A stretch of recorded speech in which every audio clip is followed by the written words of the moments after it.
don't think there's anyone has a doubt that there's been a major, major shift in parenting today, and what parents are experiencing and schools are experiencing in children in terms of their behavior and their attitude towards parents and discipline is completely different than it was even 10 years ago, let alone 25 years ago. Someone coined a wonderful phrase, which I found so precise and so on target, that yesterday's discipline is today's abuse. And most parents see that for the vast majority of children, this is true. I would say for probably about 80% of the children, this is true, that yesterday's discipline is today's abuse. It turns them off. There's still probably a good 20% of children who will function quite well receiving the kind of discipline, the kind of control that was administered to children 10, 20, 25, 30 years ago. But for the vast majority, it doesn't work. And in fact, what happens today is that we discover that the children seem to be starting off their day afraid that they simply can't do it properly. If we would interview the children and actually listen to how they feel, we would discover that the vast majority of our children start their day with a feeling of uncertainty, whether they can really fulfill the learning requirements and even the discipline requirements in terms of the expectations of their parents, their communities, and their schools. They internally question whether they're able to do it properly. My guess is this accounts for the very high levels today of anxiety that is reported amongst high school girls, for example, and the very higher levels of depression or shutdown that we find amongst the boys. It would seem to me that their internal experience, and if we would just make them feel safe enough that we could ask them how they actually feel and they would feel safe to tell us, then they would report that they definitely have an internal uncertainty about the expectations of them in terms of their dress code, their learning abilities, their abilities to daven and perform and function as we expect them to. We would discover that internally they are doubtful or quite sure that they're not able to do it properly. And this is causing, amongst other causes, this is causing a massive problem in trying to parent the children and get them to comply when they're already starting their day feeling a sense of real uncertainty, if not insecurity, whether or not they can fulfill what we're requiring of them, what we're asking them to do. So how do we deal with this? How do we get kids to comply? So in the past, chinuch, regular chinuch, included withdrawing love and creating a potential for punishment. So parents would give a very angry face and tell them, you can't do this, or you have to go to bed. And they would show through their face and tone of voice that I'm upset with you if you don't comply, and or there will be a punishment if you don't listen. In fact, in 30, 40, 50 years ago, a hand was raised as if to punch. And that threat forced a child to comply. In addition, love was withdrawn. And the assumption was historically, from time immemorial, that the children want the love of their parents, the approval of their parents and their schools. And therefore, withdrawing love and offering punishments seemed logical and was historically the way that we, or the world of parenting and chinuch, got kids to comply.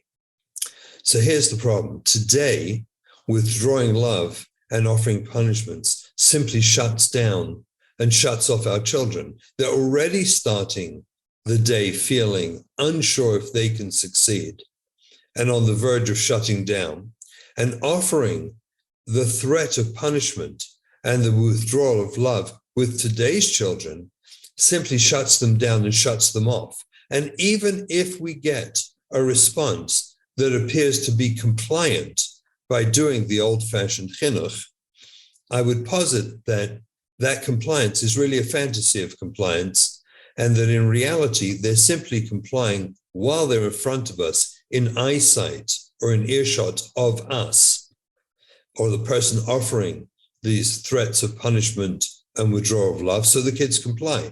But once they're out of our eyesight, they go back to doing whatever they were doing with a greater disconnect to us, shutting us out and making us less relevant to help them. So this is a disaster. The result of this is what we're seeing on the streets and with the world, the population of children, where chutzpah, they can answer back and fight back. And it seems totally out of control compared to what we either grew up with or we remember from our childhood. So how do we do this? We obviously have to do rule, structure, and discipline if our kids are going to survive. They need this.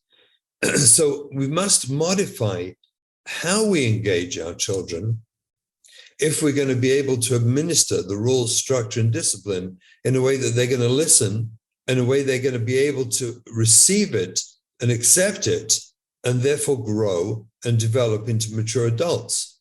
The question is, how do we do this? Of course, we must do it. We must have, let's not fool ourselves. We're talking a mainstream, a regular chinuch for regular children. Without rules, structure, and discipline, we'll have anarchy. The liberal agenda of just being permissive with everything is profoundly, profoundly destructive to the mainstream chinuch world. So when we do rule, structure, and discipline, knowing that using the techniques of withdrawing love and or offering potential threats, we know that fails. So how do we do it in a way that they'll be makabel? So the answer is we have to do it in a way that when we offer the rule, structure, and discipline, the children clearly pick up that my interest in offering this rule, structure, and discipline is to help you in life, is to help you, the child, to be successful, to be happy. Not that the reason which is what most children feel, the reason we're doing the rule, structure, and discipline is because we need to do that for the functioning of our environment. For example, when you say to a kid, not in our school, you can't do that. That's not acceptable in our school. The child knows that they probably can't stop doing the behavior. So that means I'm unacceptable. That's how they feel pushed out and shut out from the system. Similarly at home, if we run around as parents telling our kids that we can't function like this, and I need help, we can't do this. I need help before Shabbos, or we need you to clean your rooms, and you got to help with the garbage, and you got to obey and get to bed when needed to, because we can't function. Once they pick up that we can't function properly, and that's why we're doing this, internally, they start feeling, so why'd you have me? Or why did you have so many children if you can't cope with it? I'm not your servant. I'm not your slave. In the world gone by, that kind of chinuch worked. In today's world, it simply makes children believe that they can't understand why you had me. I am not your servant. I don't want to be your servant. And basically, you're disciplining me or punishing me because it's inconvenient for you to have a struggling kid, or it's inconvenient for you if I don't go to bed now, or it's inconvenient for you or embarrassing for you if I'm not successful in school. That no longer works. It cannot work. So how do we get them to do rule, structure, and discipline? How do we administer that in a way they can receive it?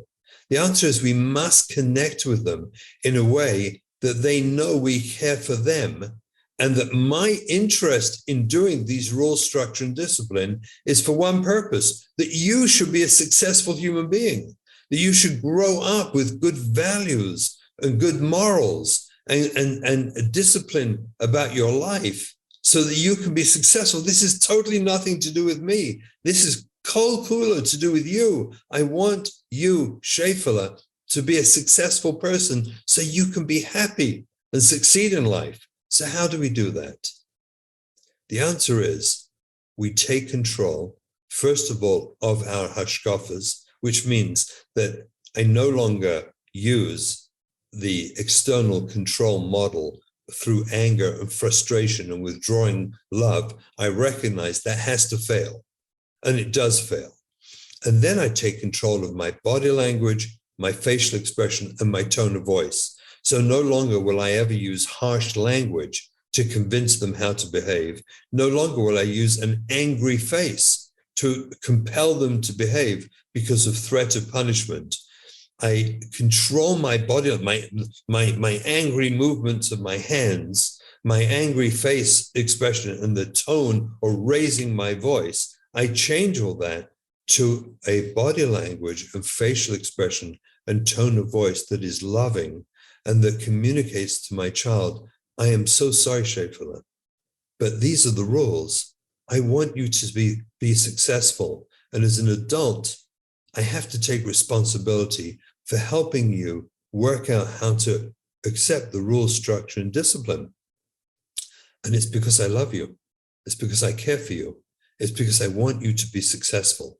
And whether or not, obviously, we don't have to say those words, but your body language, your facial expression, and your tone of voice have to communicate to your child that when I'm administering rules, structure, and discipline to you, I am doing it only for one reason.